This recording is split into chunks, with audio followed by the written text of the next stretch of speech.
Well, good afternoon, good evening, good morning, wherever you're listening from. I want to say thank you so much for being here today. I'm excited that you're here. I'm excited that you took time out of your busy schedule to be with us. My name is Leslie Montgomery, and you are tuned in to LKM Kingdom Living Leslie's Lessons Learned. Yay! And I'm just so excited for my wonderful guests. I'm so honored to have them on today. They have worked in some tough environments, I'm going to say, and I was asking them to come on and talk to us about how they self cared in these environments. But before they do that, I'm going to let them introduce themselves and take a moment and just tell us a little bit about what you're doing. Teresa, I know, Linda, I know you have some things going on. She's a secret agent. You don't know what she's doing. She's everything she's secret. When you find out about it, it's already done. She kind of that kind of agent. But we want to thank you for being here. Hey, Jim, for being here today. And Teresa, I do know you have the 21 days. I don't think it's over yet. No, 29 days of self-love. 9 Yeah, days. So yeah. Linda, go ahead. Linda is my sister. Well, they're both my sisters, but Linda is my biological sister. And it's just a privilege and honor to have, whenever I can have my family on, it's a privilege and honor. So I'm just honored that she's here today. Linda, tell us a little bit about yourself. Well, good morning, good afternoon, good evening, based on where you are. My name is Linda Elias. As Leslie said, I'm her sister. As she likes to tell people, I'm the oldest one, She's the um, oldest. but she's the boss. And now, a little bit about myself and the environment I worked in. I am a registered nurse. I was also a hospital administrator at a forensic psychiatric hospital. And just a little bit on forensic psychiatry. When you hear, verdicts, or you hear that someone was found not guilty by reason of insanity, um, and they were sent to a psychiatric institution. That was us. We were the ones who did the evaluations, and we were the facility that people came to for stabilization. So we had a mix of, we also had um, clients who were too violent for other institutions, and we also had people who were considered inmates in the prison system, but for mental health reasons were transferred to us for stabilization.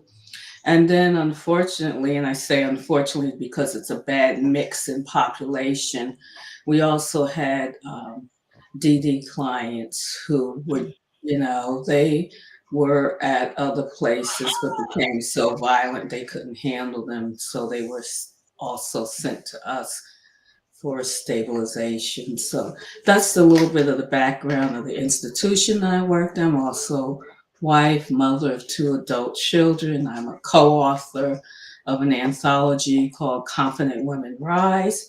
I Yeah. am currently working on a solo book, hopefully to be published within the next 2 months. And I'm also a certified mental health coach. Yes, that's the book. And a family coach for the Strengthening Family program. And that's it. I thank you. That's a Well, wonderful mix right there. That's And quite a bit. quite a bit. And we're going to have the other one that's going to talk now that has quite a bit going on. But we uh, was talking about you first this morning, Linda. Wait a minute. I want to say hello to anyone that's on today. Thank you so much. I want you to take a moment and hit the like sign and hit the subscribe sign and share. It helps the algorithm, and you'll know when we go live because you'll get the notice. So I just want you to take a moment and do those things. And Teresa, thank you so much for being here. It's a privilege and an honor. You also have a lot going on, and I wanted you to take a moment and just share with us what you do or what you did do. Okay, so I worked for the Juvenile Justice Commission in New Jersey, which is juvenile corrections, basically, for 30 years. The first 10 years, um, I'm a social worker. I'm a licensed clinical social worker. So I worked in the role of social worker for the first 10 years. And then I transitioned to an administrative role and working with residents that we considered special needs. Those were female residents. We don't call them inmates, we call them residents. Females, residents that were involved in the, uh, oh my goodness, child protective services. They also, with protective services, DD, mental health, and sex offense. She's So been away from it for a minute. all of those, all of those. And I also worked in the end in contract work. So 30 years of juvenile corrections, and then I worked in the community with um, children and youth, families with mental health problems. And then finally, I'm now in private practice, my own private practice, mainly with adult women. I have a few men clients, but mainly adult women. Yes. And in October, I Mhm. started uh, what's called the mindful living community, where I lead meditations and workshops all about mindfulness and living a mindful life. And currently, I'm doing 29 days of self love. I do have a self love devotional that I completed. Yes, Yay. CPMP.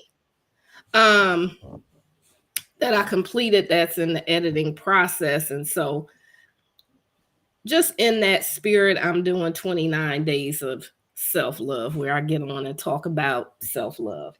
Y'all So get that's on and get on what's going on. so fast. I That's, blinked my eye and y'all was off. I was like, oh, something happened to the camera. Y'all, y'all be on and off so fast. yeah, yes. It's not long because it is 29 days. So, um, maybe 15 to 30 minutes. Yeah. Yeah. Well, thank you. I was just teasing you because the other night, I don't know if something happened or not, but I just turned my head a minute and I was like, well, they was just on. What happened? And you guys will finish and go. Yeah, But because I was running up against the mindful living community. Yeah, oh, we meet at 9 o'clock, so it was a little tight that evening. yeah. So thank you. Both of you have quite a bit going on your schedule, and I want to say thank you so much for coming on. I really appreciate it. But I wanted to talk today about how did you self care in those environments? You know, what was it like when you got off on you when it was time to get off when you uh, had days off, what are some of the things you did? How did you handle it? Did you just think about it, or was it just uh, um, a regular day? Come home, do what I have to do, or did you have to debrief? What was that like?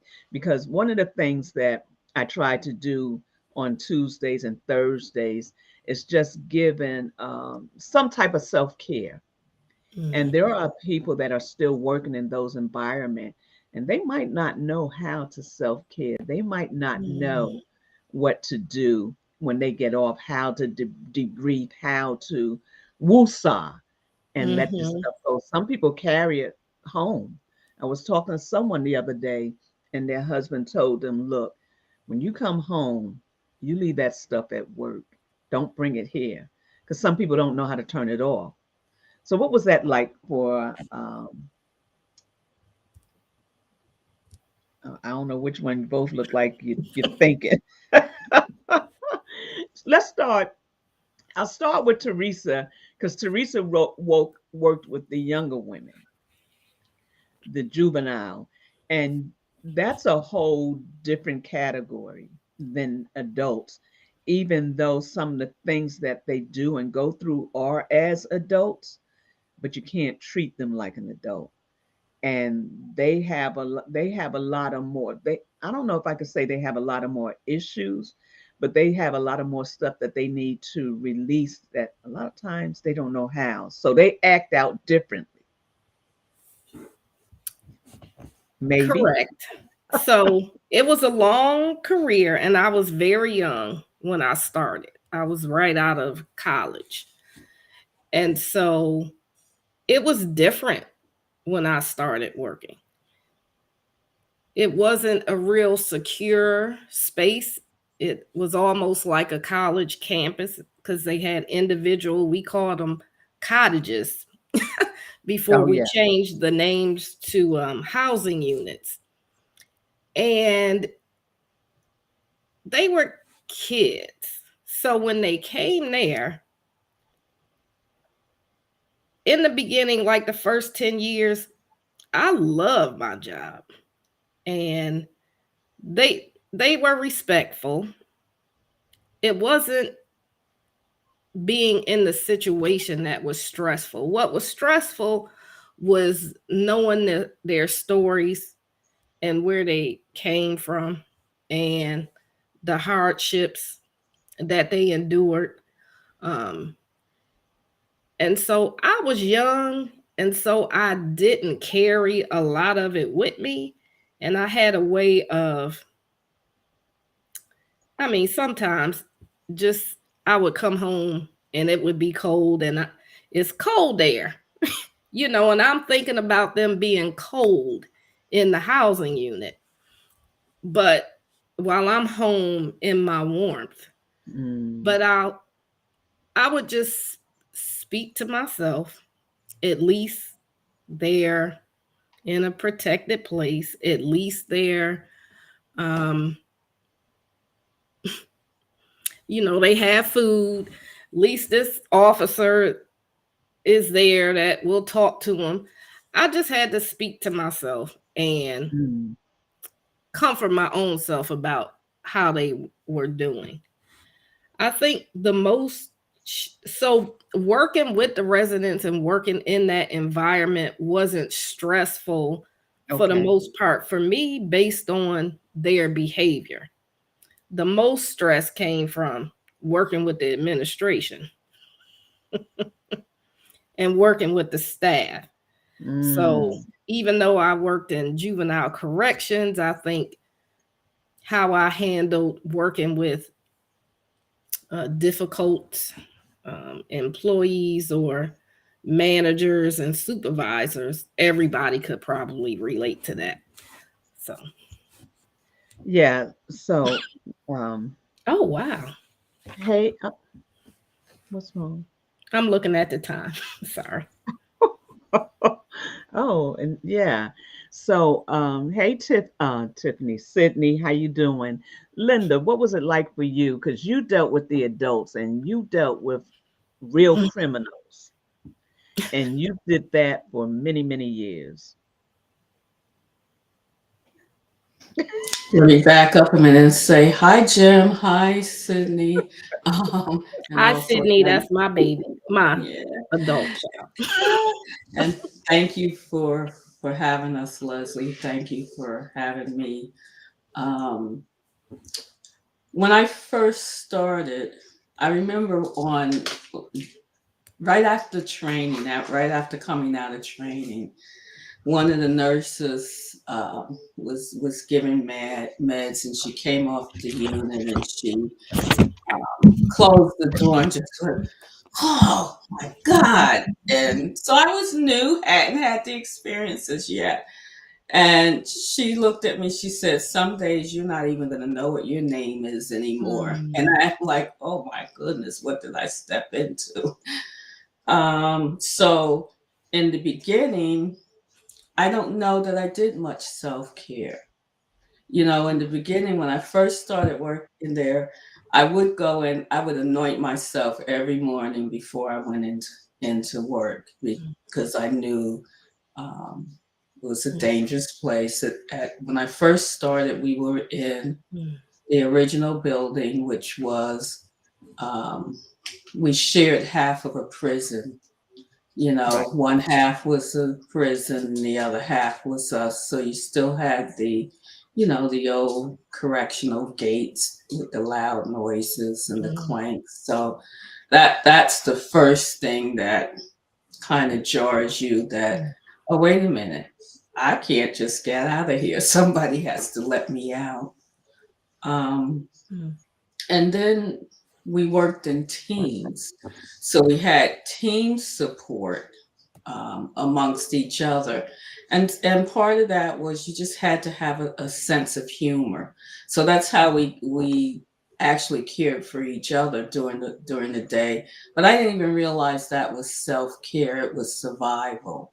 Mm. Um, so I would say for those who are in that environment, one of the first things you have to do is acknowledge the environment, acknowledge that it can be a stressful environment, acknowledge that you're probably subconsciously on guard all the time, depending on what units you worked on.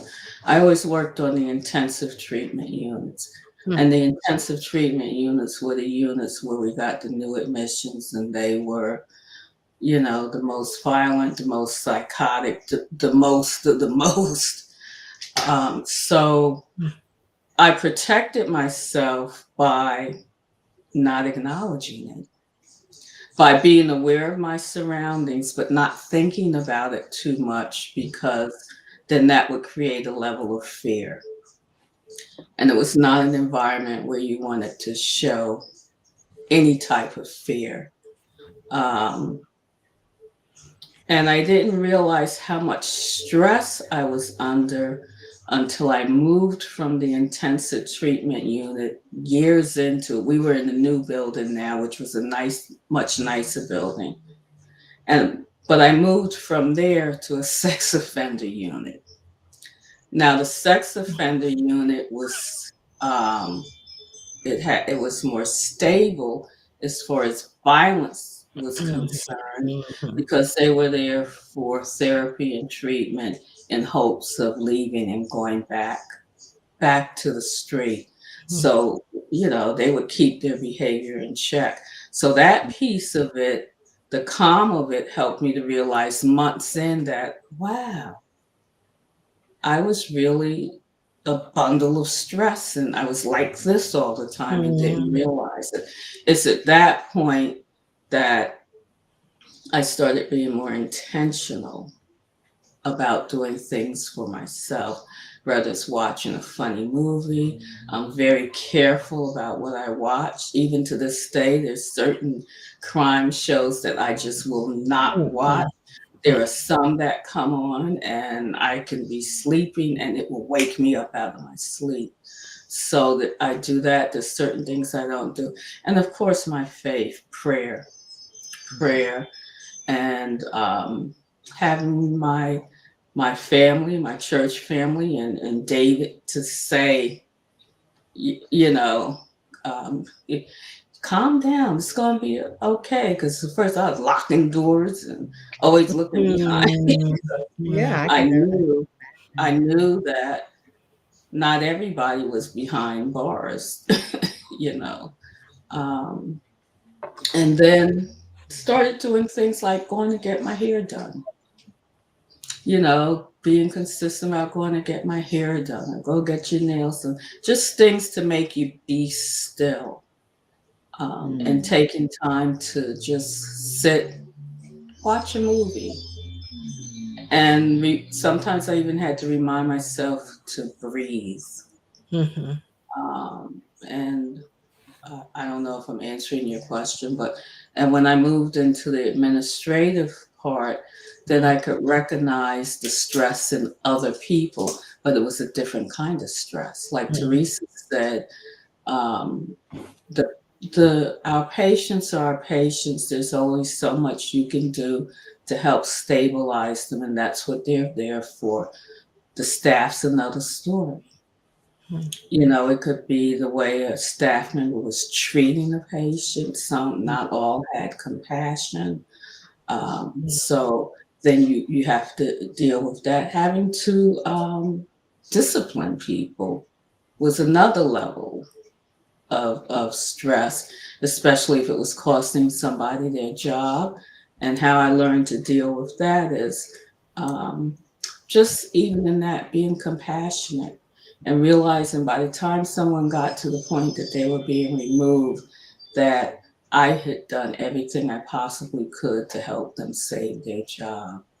Mm. But their reaction was probably the way that they were reacting to stress. Hmm. And what trying to encourage other staff to recognize that you are experiencing stress and you have to find something to take care of yourself. And that was hard, especially getting um, officers to acknowledge that they needed to take care of themselves because there's a vulnerability in that.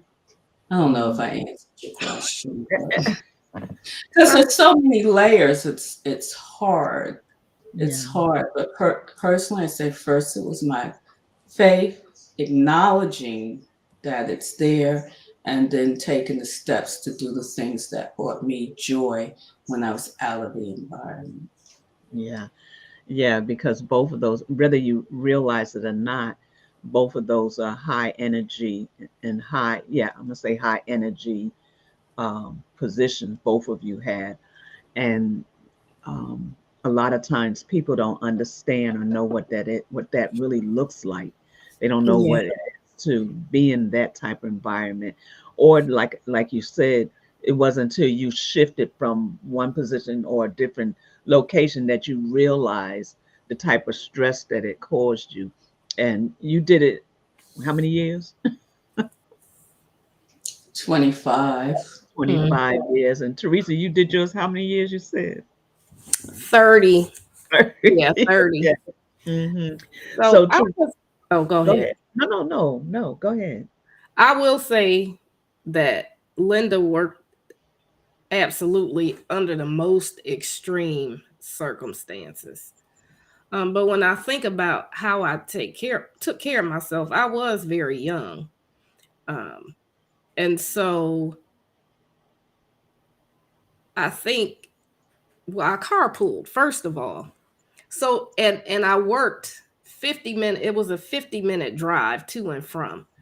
And so I carpooled with a group of people. So that was a support network. And it was almost like a family. So I had staff and people that I could rely on, coworkers. We had real relationships.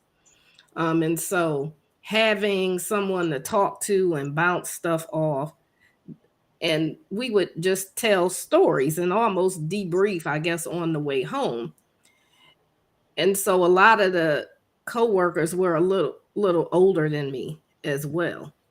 So having that, whether it's coworkers or you go home, having a community or people who can support you, you can talk to, that's very helpful. Like Linda, I always was strong in my faith, and I had a church family and that network. That can't go without saying. We have what we call, depending on the church, I've had this even up to today, cell groups, small groups, whatever you call it. We get together every week or every other week or once a month, and we have this community where we talk and share and support one another. So that was good too. I mean, church, I'm a therapist, but for many years church was my therapy. Yeah. Yeah. The teaching that I got, um it was just healing to me. Hmm. And so, and then just telling myself and knowing that I was giving my best is what what helped. And I think I kind of went over, I have to be honest, I would leave work and then I would do a whole bunch of other stuff, always doing Mm, something. This has been my life. So I think not having the job be my whole life 24/7 helped as well. mhm. And of course, Well, now, and I'm going to say this, um, I learned about, like she said, the deep breathing and really taking moments of. So I wasn't doing that back then because I didn't know about that. But right, right. I would pray. I would go talk to somebody, that kind of thing. But now I know that I can step away and take a moment and breathe. And I'm gonna tell you, I always took a lunch break. Important, Take your breaks. important. Yes. Take your breaks. There have been times I worked all the way through, but take your breaks. Yeah, So yeah. I can offer that. Well, I'm gonna have to have you ladies come back on. I forgot that I worked in a group home Mm. at my Holly. I forgot all about that. Oh, Yeah, but mine was with Burlington Children's Home. yeah, but I wasn't a counselor. I worked in the office, and we worked with the special needs children. And one day I took my daughter to work with me, and I went into the other room. I couldn't find her. I didn't know what happened. I'm I said, "Oh, let laughing. me I go just make a copy." I opened up the copy room. She's in there hiding, scared to death. oh.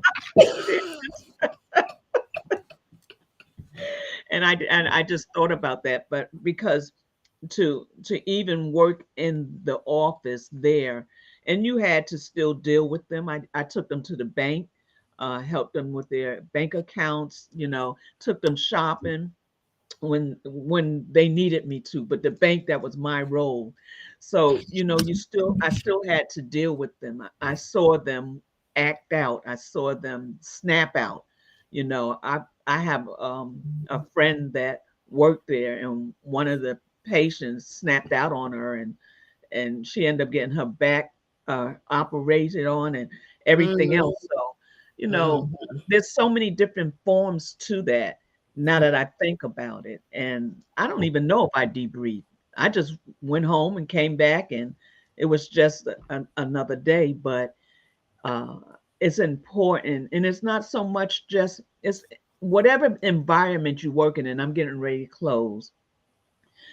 Whatever environment you work in, is very important that you take care of yourself. When I worked in Delaware, I worked for the transportation center, and I would come in at 6 and 7 in the morning to stay to sometime 9 o'clock at night, just working, making sure that everything was in place, everything was done. If somebody was out, I was working 3 different positions at one time because I didn't want anything to fall apart. mm, But mm, that wasn't wise. That wasn't even my position. One of the things Alicia teach, what does she say? If ain't nobody knocking on your door, if ain't nobody asking you, you know, then it's not yours to do. Well, back in the day, and I'm just really learning how to get over this, everything was mine to do. If it was somebody that wasn't there to do it, mm, I felt like it was mine to fill in, to make sure that there's no loose holes. So, uh, you know, we just overdo it sometimes. mm. Sometimes we overdo it because we feel like it's our place to do it, and it's not. It's the company's place to do what they need to do to make their business run.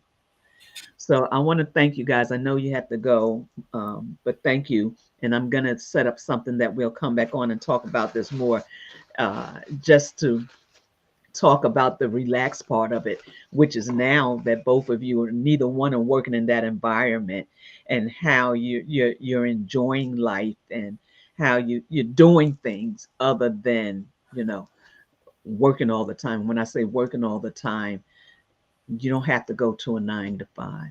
Yeah.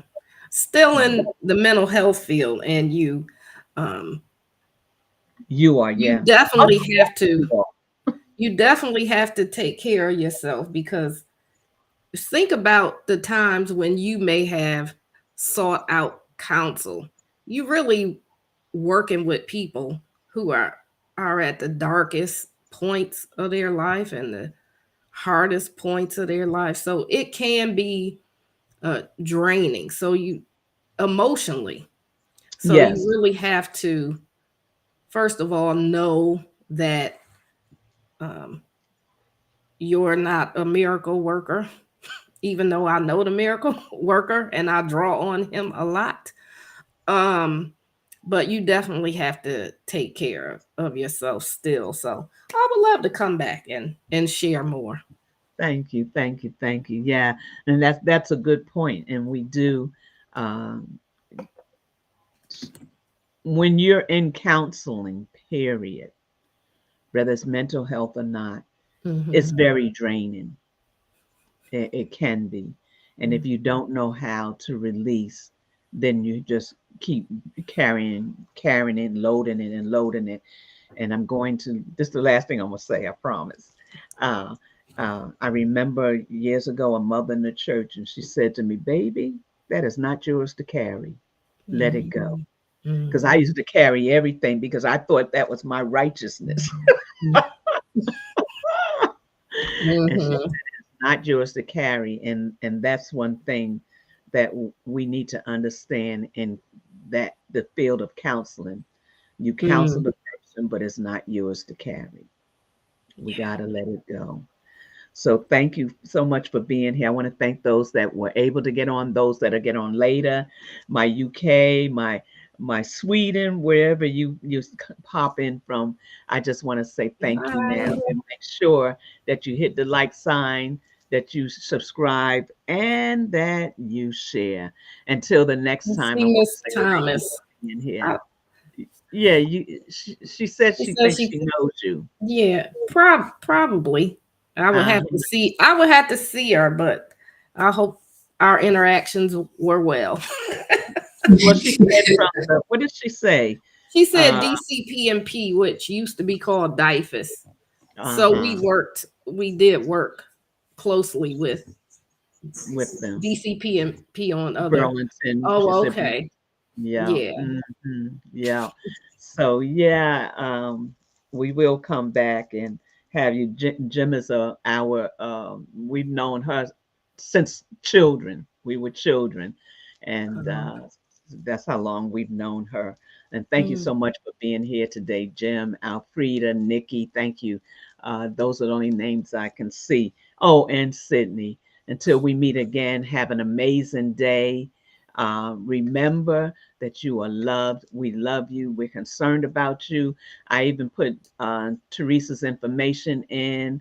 If you need to reach out to somebody, my sister was kind of modest, but either one of them you can DM them, and they'll be happy, happy, happy, happy to help you yeah. You in can any reach way. out to Linda because I reach out to Linda myself.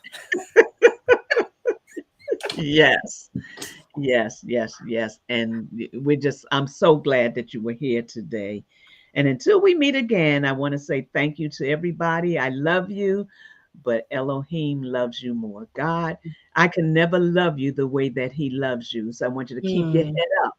I want you to stay focused and remember whatever you're going through, this too will pass. Until we meet again, have a good evening.